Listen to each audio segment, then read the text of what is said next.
मैं मां हूं, धरती मां। भक्ति मार्ग सरल नहीं होता। ईश्वर में विश्वास रखना देखने और कहने में साधारण बात लगती है, पर जैसे ही कोई अपने इस विश्वास की घोषणा करता है, उसकी परीक्षा आरंभ हो जाती है और तभी इसका निर्णय होता है कि यह विश्वास केवल दिखावा है अथवा इसमें कुछ तथ्य भी है। यह उसी समय सिद्ध होता है जब ईश्वर पर विश्वास रखने वाला विपदाओं और यातनाओं में भी अडिग रहता है। प्रहलाद को भी यह सिद्ध करना पड़ रहा है कि उसका विश्वास उसके जीवन का दूसरा नाम है, और यह सिद्ध करने के लिए वो विष, अग्नि और जल की परीक्षाओं में सफल हो चुका है। पर मुझे पता है कि उसे इतिहास बनाना है, और इतिहास बनाने और इतिहास बनने के लिए जो कुछ उसने किया वही पर्याप्त नहीं है। नियति अभी उसे कुछ और तपाना चाहती है। हे सागर देव, एक मां की पुकार सुन लीजिए।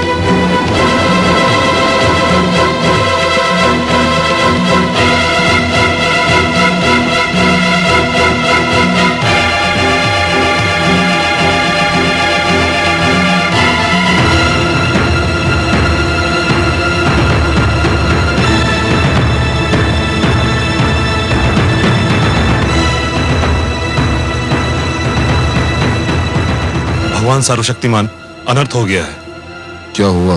महारानी कायाधु राजभवन छोड़कर चली गई हैं। क्या? राजभवन छोड़कर चली गई? कहां चली गई? पुत्र वियोग में व्याकुल होकर वो सागर की ओर गई हैं, जहां कामरूप नरेश ने राजकुमार को डुबो दिया था। महाराज, महारानी कहीं जल समाधि ना ले लें। ये माता और पुत्र मिलकर मुझे पागल कर देंगे। पागल कर देंगे दोनों मिलकर। जाओ, रोको उन्हें। वो मेरे रोके नहीं रुकेंगी, केवल आप ही उन्हें रोक सकते हैं, और आपको उनको रोकना ही चाहिए, नहीं तो ये संसार क्या कहेगा। महाराज, ठीक है, तुम मेरे साथ चलो और कुछ सैनिक भी ले लो।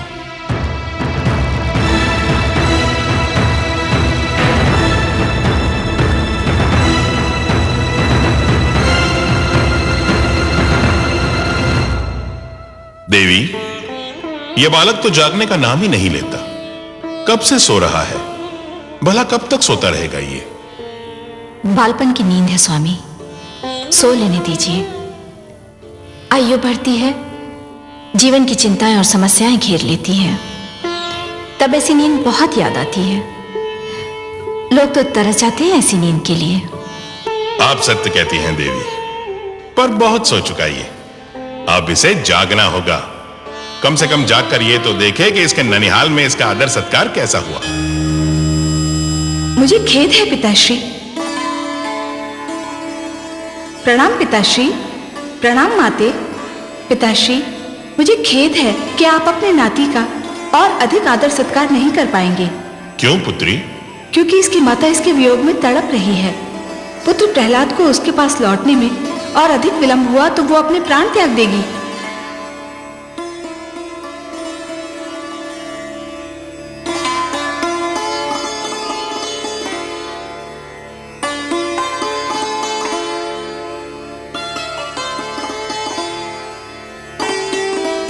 कितना मनमोहक है मेरा पुत्र।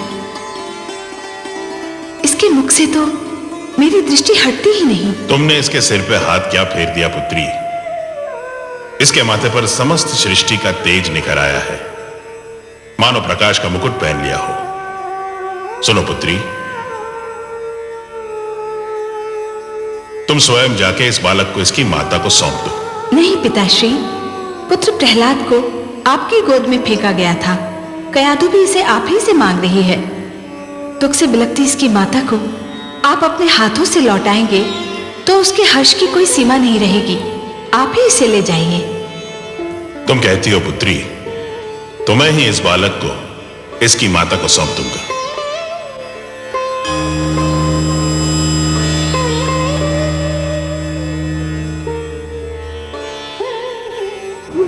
हे सागर देव, लगता है आपने अपनी सारी परंपरा को छोड़कर मेरे पुत्र की बलि स्वीकार कर ली है। मेरे लिए मेरे पुत्र के बिना जीवित रहना व्यर्थ है। आपको मेरी बलि भी स्वीकार करनी होगी। ठहरो पुत्री, तुम सत्य कहती थी, मैं भेंट नहीं स्वीकार करता। और फिर प्रहलाद तो मेरे दोहित्र समान है। लो, मैं तुम्हारा बेटा तुम्हें वापस लौटाता हूं। धन्य है आप धन्य है सागर देव। आपने मुझे मेरा पुत्र लौटाकर एक ममता की मारी माँ पर बड़ा उपकार किया है। मैं कैसे आपको धन्यवाद दूं? इसकी कोई आवश्यकता नहीं है पुत्री। एक माता को अपना पुत्र वापस लौटाना उस पर उपकार नहीं होता। यह तो हमारा धर्म है। हां, एक माता से उसका पुत्र छीन लेना अवश्य ये जघन्य अपराध है।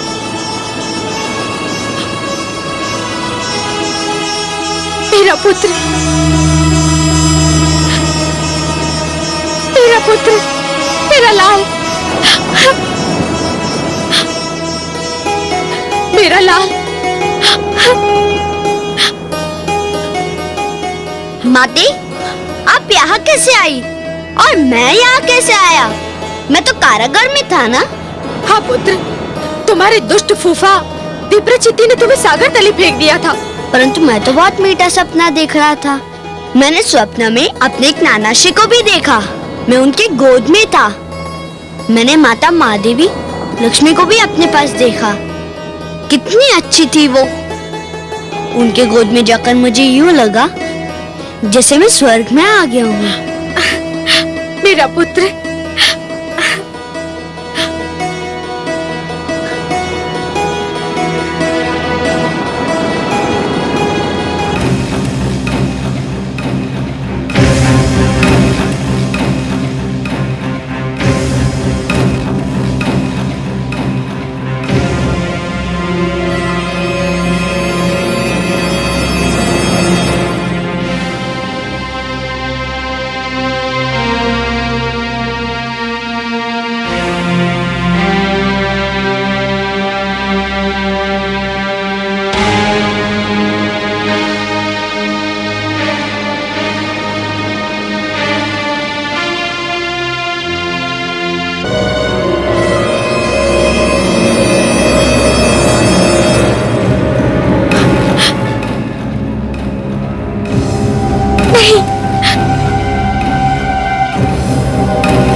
महारानी।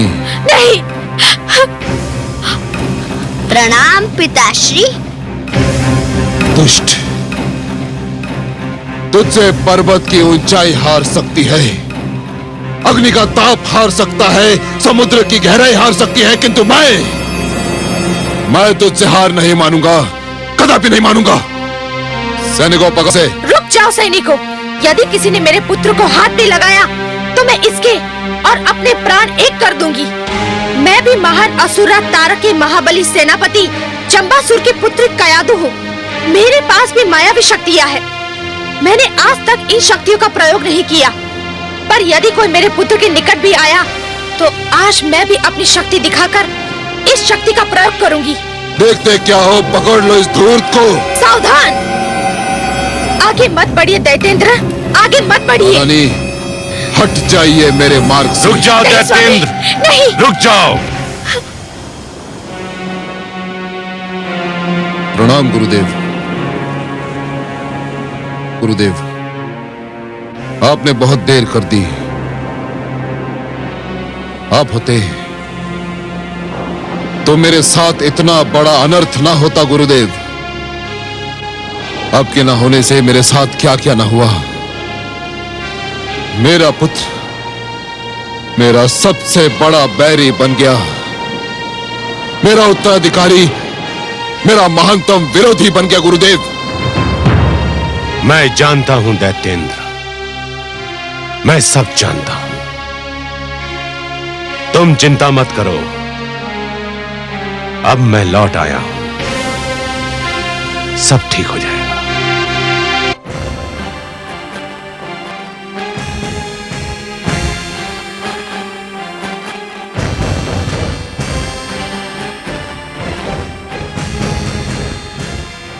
प्रणाम दैत्य गुरु, यशस्वी भव।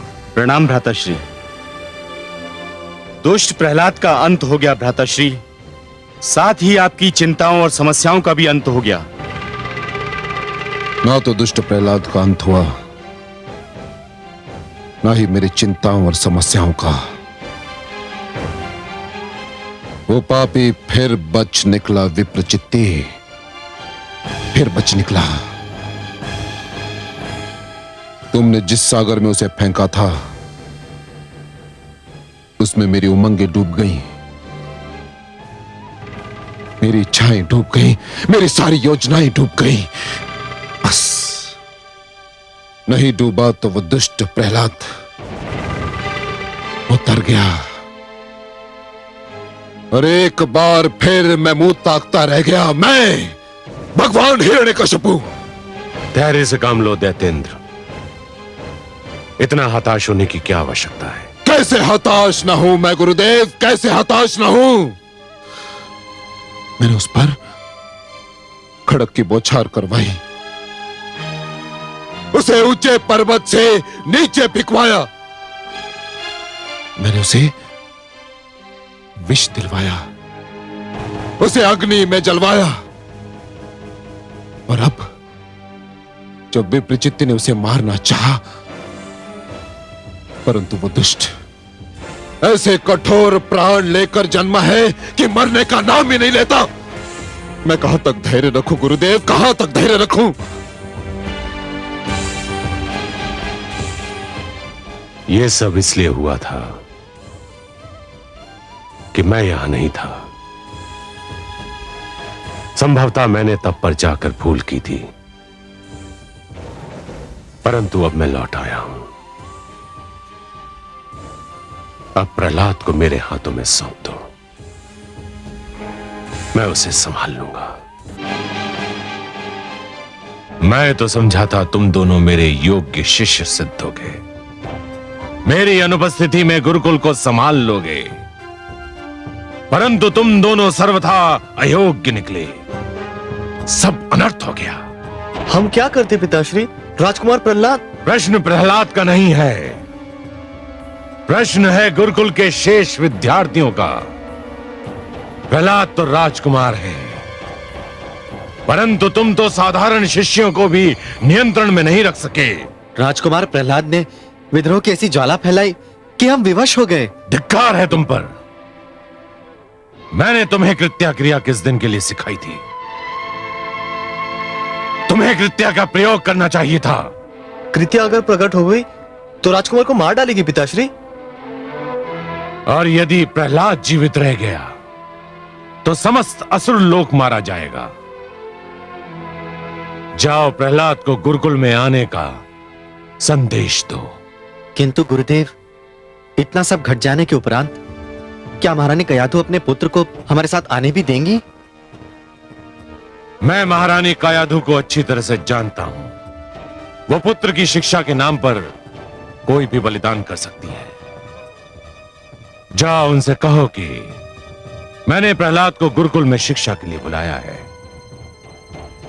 जो आज्ञा गुरुदेव।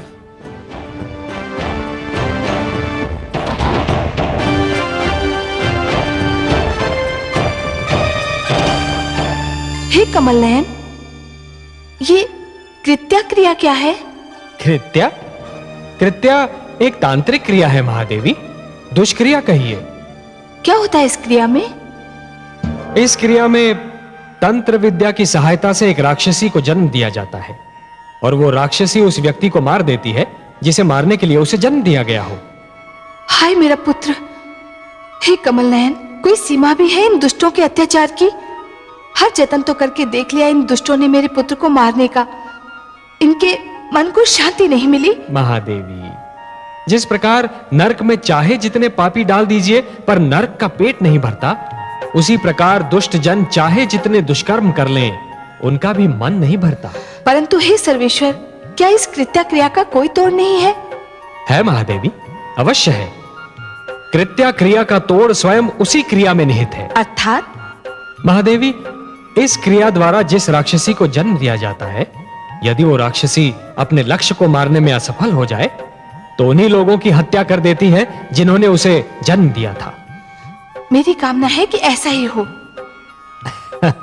महादेवी, यदि आपकी कामना विधाता के लेख से मेल खाती हो तो वो अवश्य पूरी होगी। भ्राता मर्ग, पिताश्री तो बहुत रुष्ट हैं। यह सब राजकुमार प्रहलाद का किया धरा है भ्राताशण। उन्हीं के कारण हमें यह फटकार सुननी पड़ रही है। और पिताश्री का क्रोध तो तुम जानते ही हो, एक बार चढ़ जाए तो उतरने का नाम ही नहीं लेता है। मेरे मन को पिताश्री का क्रोध शांत करने का एक उपाय सूझा है। क्या? देखो भ्रातामर, यदि हम राजकुमार प्रहलाद को गुरुकुल लाने से पहले मार्ग में हाथी के पैरों तले कुचलवा डालें तो पिताश्री को बहुत प्रसन्नता होगी और उनका क्रोध भी शांत हो जाएगा। वैसे मैंने इसका प्रबंध भी कर लिया है। तुम भी विचित्र बात करते हो भ्राताशण। अरे पहले महारानी कयाधु को उसे हमारे साथ गुरुकुल ले जाने की अनुमति तो दे लेने दो। अकारण अंधकार में बाण फेंके जा रहे हो। चलो अब।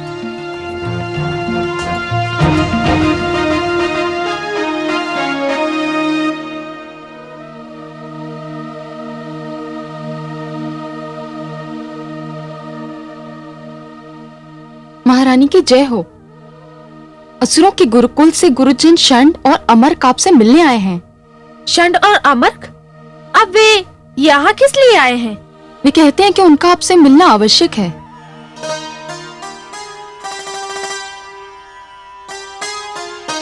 ठीक है, बुलाओ उन्हें।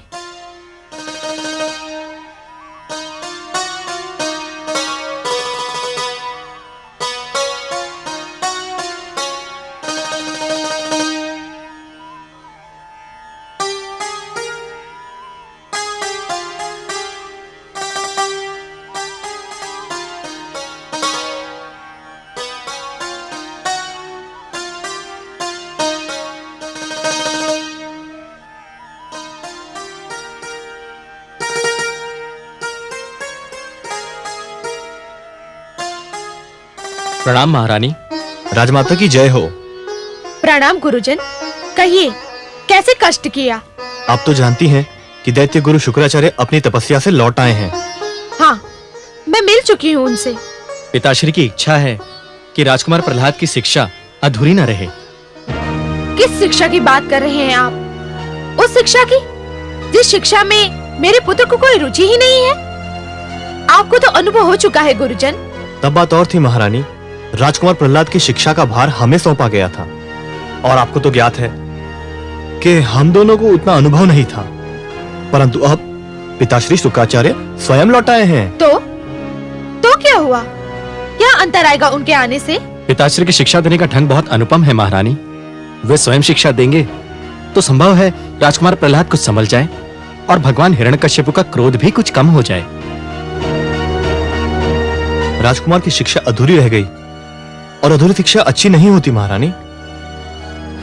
मेरा मन तो नहीं करता, परंतु लगता है आप दोनों ने मेरी दुर्बलता पहचान ली है। मैं अपने पुत्र को पूर्णतया शिक्षित देखना चाहती हूँ। तो फिर देर काहे की? बुलाइए उन्हें। हम पिताश्री के आदेश पर उन्हें अपने साथ गुरुकुल ले जाने आए हैं। पर मेरे पुत्र की सुरक्षा का क्या होगा? वो पिताश्री की रक्षा में रहेंगे और फिर हम भी तो हैं। आप तो जानती हैं कि वे जब तक हमारे साथ गुरुकुल में थे हमने उन्हें कोई कष्ट नहीं होने दिया।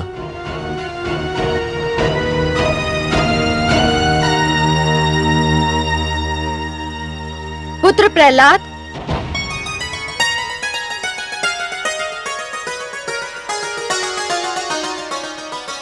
प्रणाम गुरुजन। आयुष्मान भव शिष्य, तेजस्वी भव शिष्य। पुत्र प्रहलाद, तुम्हारे गुरुजन तुम्हें अपने साथ गुरुकुल ले जाने आए हैं। उन्हें गुरु शुक्राचार्य ने भेजा है। ये तो बहुत शुभ समाचार है। मुझे बहुत दुख था कि मेरी शिक्षा अधूरी रह गई। तो तुम जाओगे उनके साथ?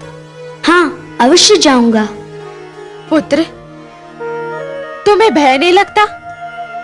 भय? किस बात से भय माते? शिक्षा से भय या गुरुकुल जाने से भय? जो शिक्षा और गुरुकुल से डरते हैं वे जीवन में कुछ नहीं कर पाते। परंतु पुत्र, तुम्हें कुछ हो गया तो? मुझे अब तक कुछ हुआ माते? आप चिंता ना करिए, मुझे कुछ नहीं होगा। मुझे जाने की अनुमति दीजिए।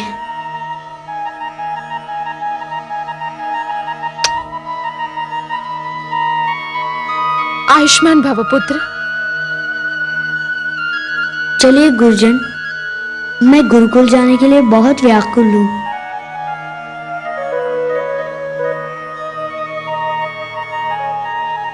तुम्हारा आशीर्वाद है मेरे साथ। विश्वास करो, मुझे कुछ नहीं होगा। जाओ पुत्र।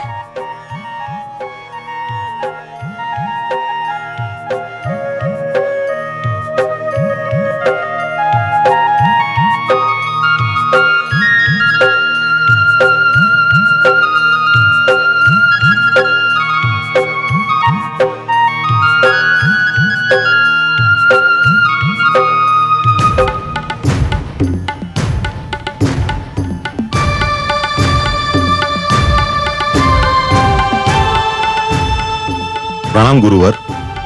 क्या समाचार लाए हो सेनापति? शुभ समाचार है दैत्य गुरु। महारानी कयाधु ने राजकुमार प्रहलाद को गुरुकुल जाने की अनुमति दे दी है। राजकुमार गुरुजन षंड और अमर के साथ गुरुकुल की ओर प्रस्थान कर चुके हैं। शुभ समाचार, अत्यंत शुभ समाचार।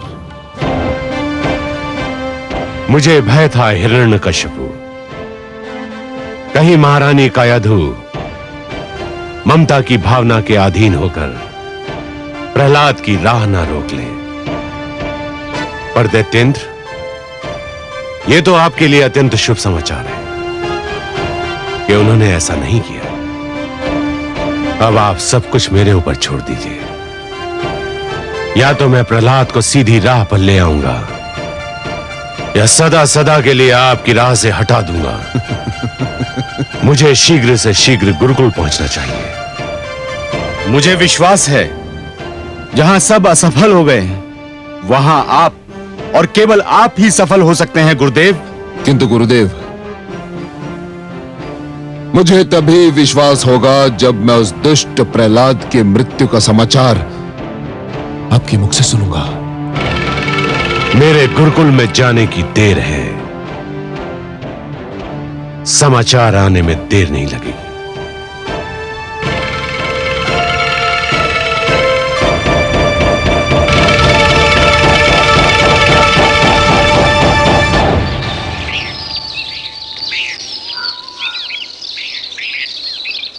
गुरुजन, आपने माताश्री को मनाकर मुझ पर बड़ा उपकार किया है। मैं अपने गुरुकुल के मित्रों से मिलने के लिए बड़ा व्याकुल था। वे भी तुम्हें देख के बहुत प्रसन्न होंगे। क्या हमें ज्ञात है कि मैं वहां आ रहा हूँ? नहीं नहीं, हमने यह निर्णय लिया था कि अचानक तुम्हें उनके समक्ष ले जाकर उन्हें अचंभे में डाल देंगे। अरे, ये आवाज कैसी? हाँ, शिष्य प्रहलाद, तुम यही ठहरो, हम देख के आते हैं कि ये हाथी कहां से आ रहा है। आप भ्राता मत। हाँ, यही ठहरना।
देखा आपने कमल नयन, मेरा पुत्र कितना निडर है, हाथियों से भी नहीं डरा। उनके समक्ष डटा रहा, वे ही सिर झुकाकर चले गए। महादेवी, आपके पुत्र का ईश्वर पर इतना अडिग विश्वास है कि उसने मृत्यु से भयभीत होना छोड़ दिया है। वो जानता है कि उसका जीवन और उसकी मृत्यु दोनों ही ईश्वर के हाथों में है, उन हाथियों के भारी भारी पैरों तले नहीं।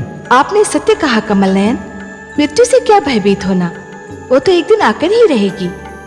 किंतु मृत्यु के भय से जीवन का सुख चैन खोना मूर्खता है, और ये भेद मेरे पुत्र ने जान लिया है। यूं भी उसने इतनी यातनाएं झेली हैं कि अब उसके लिए मृत्यु अर्थहीन हो गई है। इसीलिए तो उसने मृत्यु से भयभीत होना छोड़ दिया है। महादेवी, जो मृत्यु से डरते हैं वो जीवन जीने के लिए सिद्धांतहीन समझौते करने लगते हैं, और ऐसा सिद्धांतहीन जीवन मृत्यु से भी बुरा होता है। महादेवी, इतिहास साक्षी है कि जीतते तो वही हैं जो मृत्यु के भय पर विजय पा लेते हैं, और सिद्धांतहीन जीवन जीने वाले तो कायर होते हैं। महादेवी, जैसे ये षंड और अमर्क, मुझे तो इनकी कायरता पर हंसी आ रही है। गुरुशन, गुरु अमर्क, कहाँ है आप?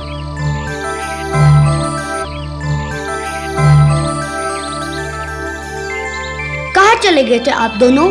हम कहीं नहीं, हम तो यहीं थे। हाँ। क्या आप हाथी से भयभीत हो गए थे? नहीं नहीं, हम क्यों भयभीत होंगे? क्यों भ्राताशण, है ना? बिल्कुल बिल्कुल, हाँ। हम तो नित दिन हाथियों के साथ में खेलते हैं, है ना? हाँ। परंतु गुरुजन, लगता है ये हाथी हमारे संग खेलने नहीं, कुछ और करने आया था। कुछ और?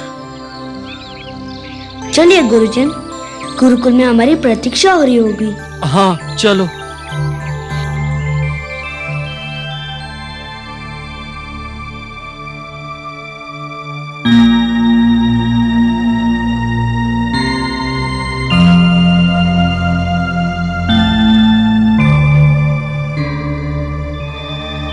प्रणाम पिताश्री। प्रणाम गुरुदेव।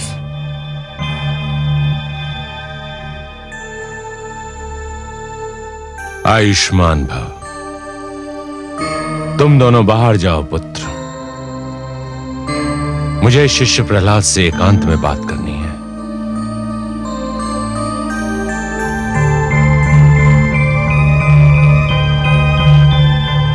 शिष्य प्रहलाद, प्रसन्नता हुई तुम्हें देखकर, कहो कैसे हो?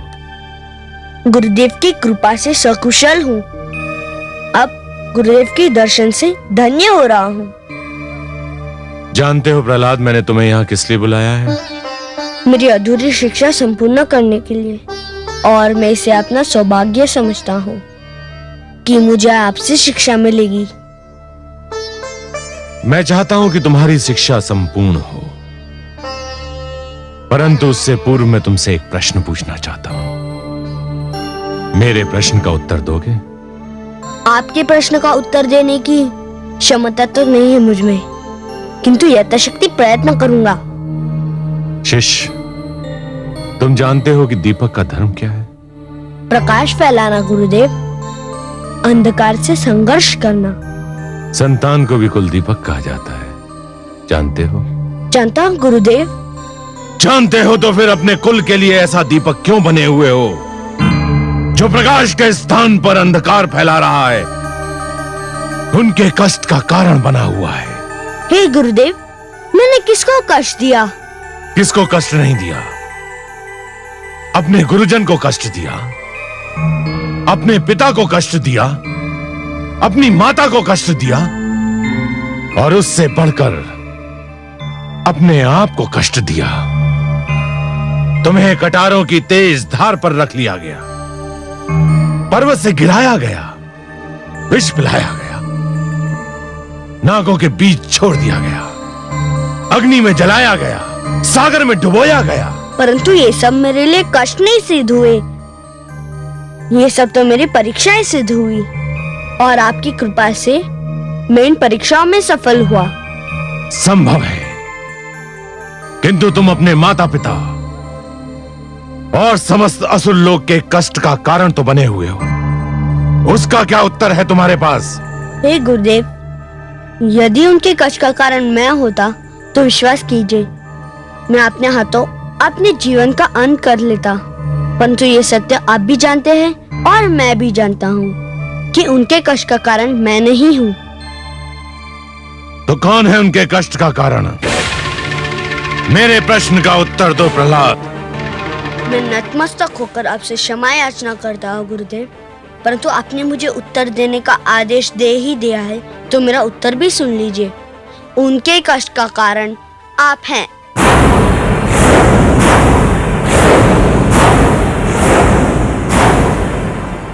मैं? हाँ, हे गुरुदेव, आप मुझे क्षमा कीजिए, किंतु आपने अपना गुरुधर्म बुलाकर सबको कष्ट में डाल दिया।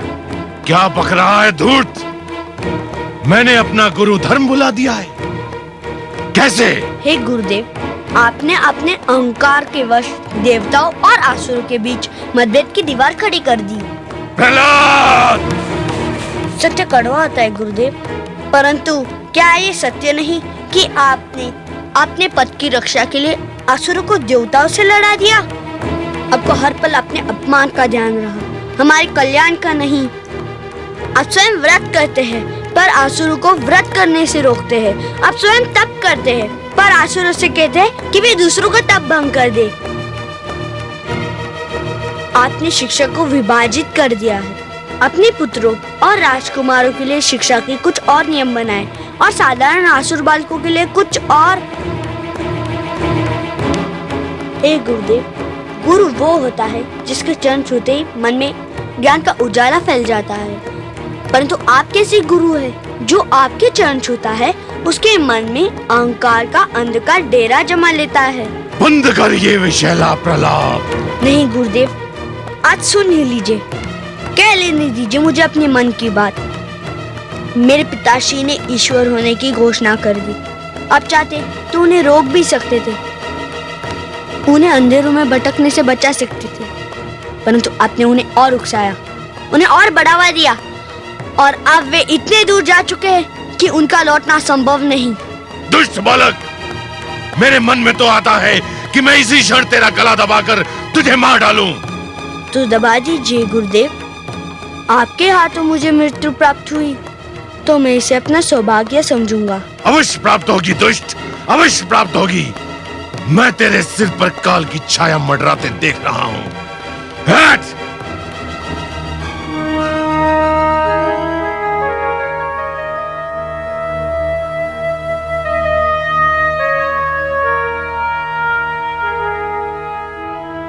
शिष्य भटक जाए तो गुरु उसका मार्गदर्शन करता है, गुरु भटक जाए तो उसका मार्गदर्शन कौन करेगा? आहा, वाह पुत्र, धन्य हो तुम। हे कमल नयन, सुनिए आपने मेरे पुत्र की बात। एक बालक ने जीवन का सारा दर्शन सामने रख दिया। इसी को कहते हैं गागर में सागर समो देना। महादेवी, सब लोग जीवन को विद्या की दृष्टि से देखने का प्रयास करते हैं, परंतु आपका पुत्र जीवन को भक्ति के नेत्रों से देखता है, इसलिए जीवन के सारे रहस्य उसे विदित हैं। और महादेवी, प्रहलाद को जीवन का एक सीधा और सरल सत्य भी ज्ञात है, और वो सत्य ये है महादेवी कि जिस प्रकार जब एक पुरुष भटक जाता है तो केवल एक ही व्यक्ति भटकता है, परंतु जब एक नारी के पैर डगमगाने लगते हैं तो समस्त परिवार डगमगा जाता है।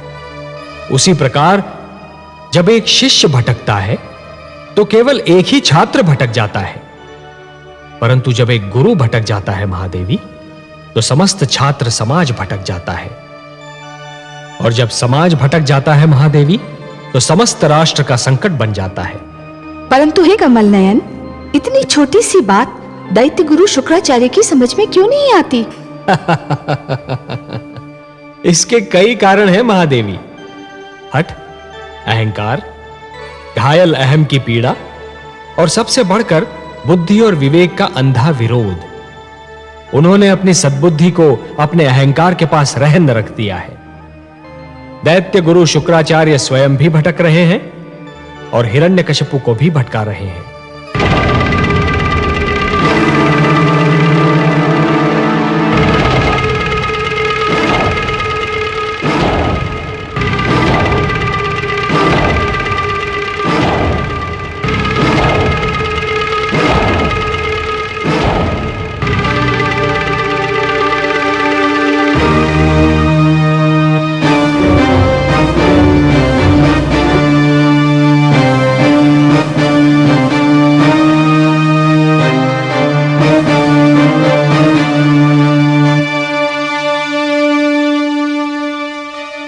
नींद नहीं आ रही है दैत्येंद्र?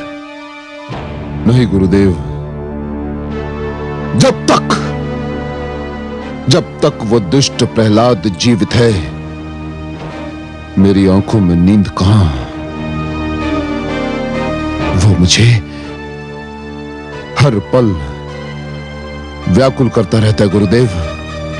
तो समझ लो तुम्हारी व्याकुलता का अंत हो गया। चैन की नींद सो जाओ दैत्येंद्र। अब तुम्हारी निद्रा में कोई विघ्न नहीं डालेगा। मैं समझता था मैं प्रहलाद को समझा लूंगा, उसे सीधी राह पर ले आऊंगा, परंतु यह मेरा भ्रम था।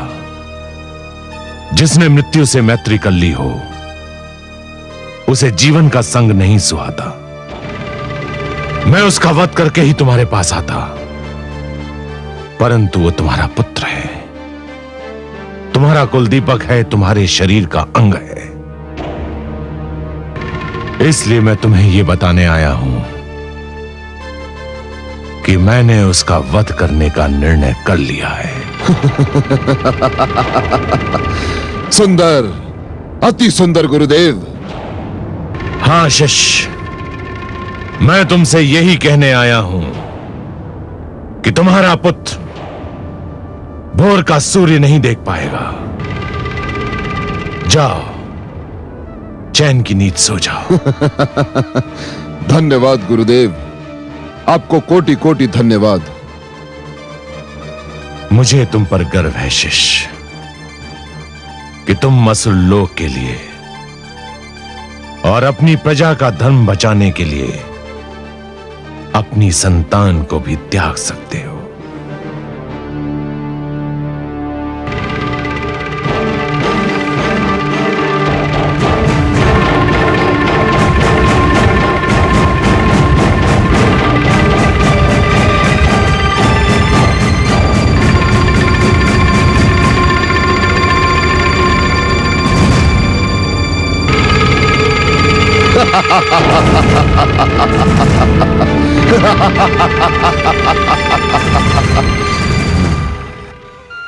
हे कमल नयन, दुष्ट हिरण्यकशिपु की बुद्धि पर तो उसके झूठे अहंकार ने अधिकार जमा लिया है।